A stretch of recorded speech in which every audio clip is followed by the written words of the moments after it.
دنیا کے لیے سب سے بڑی خبر یہ ہے کہ امریکی اور ایرانی صدور نے مفاہمتی یادداشت پر دستخط کر دیے ہیں۔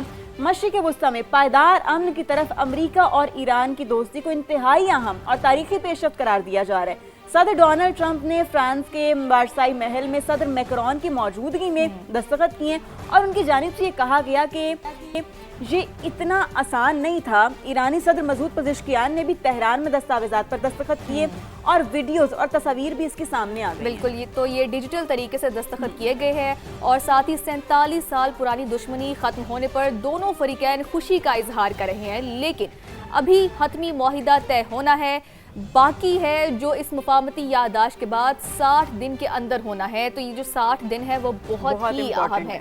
2 ماہ تک امریکہ اور ایران ثالث ملکوں کی موجودگی میں مذاکرات کریں گے، جس میں ایران کے ایٹمی پروگرام کا معاملہ سر فہرست ہوگا۔ یہ وہ معاملہ ہے جس کے اوپر ڈیڈ لاک برقرار تھا اور اب وہ ڈسکس ہوگا اگلے 60 دن میں۔ اور اس کے علاوہ ہم آپ کو بتائیں کہ دوسرے ملکوں کے پاس میزائل ہیں تو ایران کے پاس بھی ہونے چاہیے، لیکن جوہری ہتھیار کسی صورت قابل قبول نہیں ہے اور ایران بھی یقین دلا چکا ہے کہ ایٹم بم بنانے کا اس کا کوئی بھی ارادہ نہیں ہے۔ ایران بارہا یہ کہہ چکا ہے کہ نیوکلیئر پروگرام کنٹینیو کرنے کا اس کا کوئی بھی اس طرح کا ارادہ نہیں ہے، لیکن بالکل ایسے ہی ہے۔ ہاں، دستخط کرنے سے پہلے امریکی صدر نے ایک بار پھر پاکستان کا شکریہ ادا کیا ہمیشہ کی طرح، اور یہ شکریہ ادا کرنا بنتا بھی تھا۔ تو آپ کو بتائیں کہ وزیراعظم پاکستان کا ذکر کرتے ہوئے شہباز شریف نے ان کی جانب سے کہا گیا کہ شہباز شریف نے جنگ بندی معاہدے کو اس دور کا سب سے بڑا واقعہ قرار دیا۔ صدر ٹرمپ کا کہنا تھا کہ پاکستان اور قطر کے شراکت داروں کا شکر گزار ہوں جنہوں نے اس ڈیل کے لیے بہت محنت بالکل ایسے، اور اس میں کوئی دو رائے نہیں ہے کہ پاکستان نے اس ڈیل کے لیے بہت زیادہ محنت کی ہے۔ پاکستان صورتحال کو پوری طرح جانتا تھا اور اس لیے ان کا کردار بہت اچھا رہا ہے۔ یہ بیان سامنے آیا ہے اور یہ پاکستان کی تعریف ہے، پاکستان کے کردار کو خوب سراہا جا رہا ہے۔ اس بیان کے بعد بس میں ایک بات کہنا چاہوں گی کہ جو ہمارے پڑوسی ہیں ان کو بالکل تکلیف ہو رہی ہوگی، تو خیر ہم آپ کو وہ بیان سنواتے ہیں۔ تو جناب، ایران امریکہ معاہدے پر الیکٹرانک دستخط ہوئے ہیں، بطور ثالث میں نے بھی اس کی توثیق کر دی ہے۔ تو یہ وزیر اعظم شہباز شریف کا ٹویٹ تھا۔ انہوں نے لکھا کہ اسلام آباد مفاہمتی یادداشت فوری طور پر نافذ العمل ہو چکی ہے۔ پہلے مرحلے میں ایران فوری آبنۂ ہرمز کھول دے گا، جبکہ امریکہ فوری طور پر بحری ناکہ بندی ختم کر دے گا۔ بالکل ایسے انہوں نے کہا کہ پاکستان 19 جون کو سوئٹزرلینڈ میں تقریب کی میزبانی کرے گا۔ دونوں فریق تنازع کے سفارتی حل کے لیے پرعزم ہیں۔ وزیر اعظم نے فیلڈ مارشل آصم منیر کو خراج تحسین پیش کرتے ہوئے کہا کہ ان کی انتھک کوششوں اور بے لوث لگن امن کے لیے اہم ثابت ہوئی ہے۔ اللہ کرے کہ مفاہمتی یادداشت خطے میں خوشحالی کے لیے پائیدار بنیاد ثابت ہو۔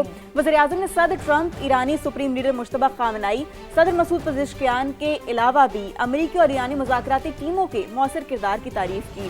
اس کے ساتھ ساتھ انہوں نے قطر، سعودی عرب، ترکی اور مصری قیادت کو بھی خراج تحسین پیش کیا، اور یہ بنتا بھی تھا کرنا۔ اور اس کے علاوہ پھر وہی بات آ جاتی ہے کہ پاکستان نے پہلے بھی بہت زیادہ سفارتی جو ہے نا وہ کوششیں کی ہیں۔ اس سے پہلے جو ہینری کسنجر موومنٹ تھا، پھر USSR فورسز کا افغانستان سے نکلنا، سب نے کلیدی کردار ادا کیا، لیکن کامیابی حاصل بھی کی ڈیفینیٹلی۔ لیکن جو یہ والا رول پاکستان نے پلے کیا نا، یہ ہمیشہ تاریخ میں سنہرے الفاظ میں یاد رکھا جائے گا، اور اسی لیے تو اس کو کہا جا رہا ہے کہ یہ صدی کی سب سے بڑی ڈیولپمنٹ تھی، جسے کہا جاتا ہے کہ جنگ عظیم 3 کو روکنا پاکستان کا بہت اہم کردار تھا، اور اس کے علاوہ جو باقی کے ثالث تھے ان کا بھی بہت ہی اہم کردار تھا۔ تو آگے بڑھتے ہیں کہ ایران کی دفاعی صلاحیتوں پر بات چیت نہیں کی جائے گی، ایسا بھی کہا ترجمان ایرانی وزارت خارجہ اسماعیل بقائی نے یہ صاف صاف بتا دیا ہے۔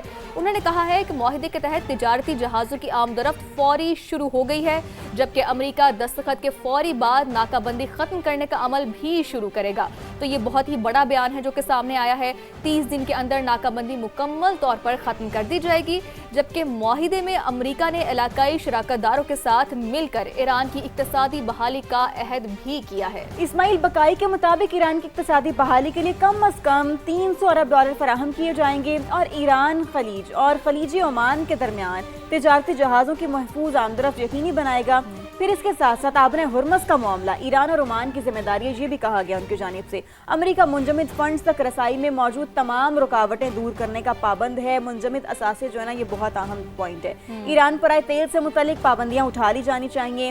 ایران کو آج سے اپنا تیل فروخت کرنے کے قابل ہونا چاہیے۔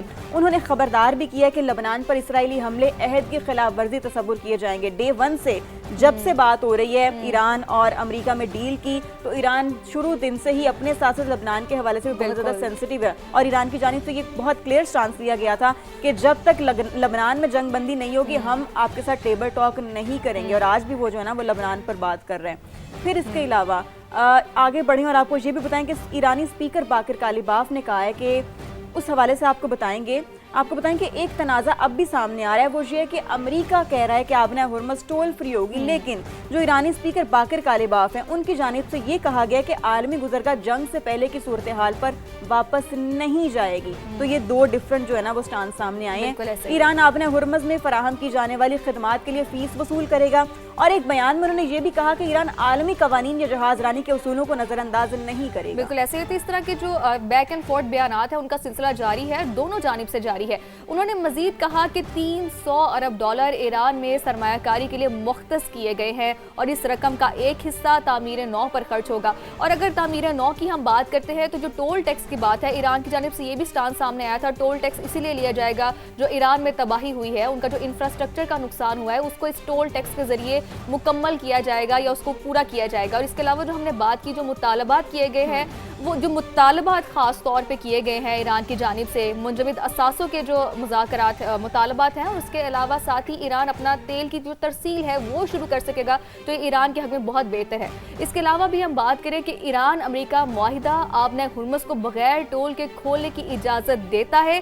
فرانسیسی صدر کی میڈیا سے یہ گفتگو سامنے آئی ہے، انہوں نے کہا کہ معاہدے کے ساتھ ہی 60 دن کی ایک اور مدت شروع ہو گئی ہے، جیسا کہ ہم نے پہلے بھی بات کی کہ یہ 60 روز بہت ہی اہمیت کے حامل ہے۔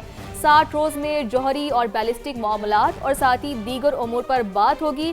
یہ امن کا موقع اور ہمارے عوام کے لیے خوشخبری ہے، اور ساتھ ہی معاہدے سے ایندھن کی قیمتیں بھی کم ہوں گی۔ اور یہاں پہ ہم بات کریں کہ فیول کی پرائسز کی، تو فیول کی پرائسز ان تمام تر تناظر میں بہت ہی فلکچویٹ کرتی دکھائی دی ہیں، اور ہم یہ دیکھ رہے ہیں کہ جو فیول کی پرائسز ہیں وہ گر رہی ہیں، اور اس کے ایران امریکہ معاہدے کے اثرات اب عالمی منڈیوں میں ہمیں دیکھنے کو مل رہے ہیں۔ عالمی منڈی میں خام تیل کی جو قیمتیں ہیں نا ان میں کمی کا سلسلہ جاری ہے۔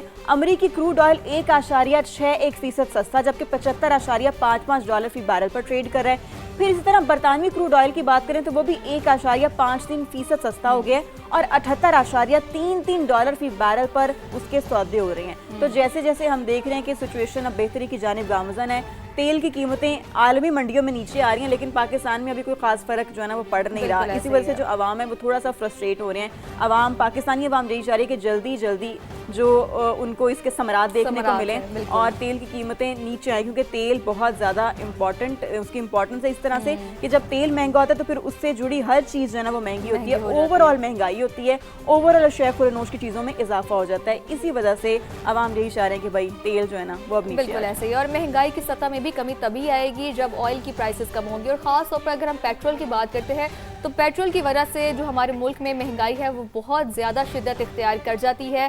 اور اگر ہم ان مذاکرات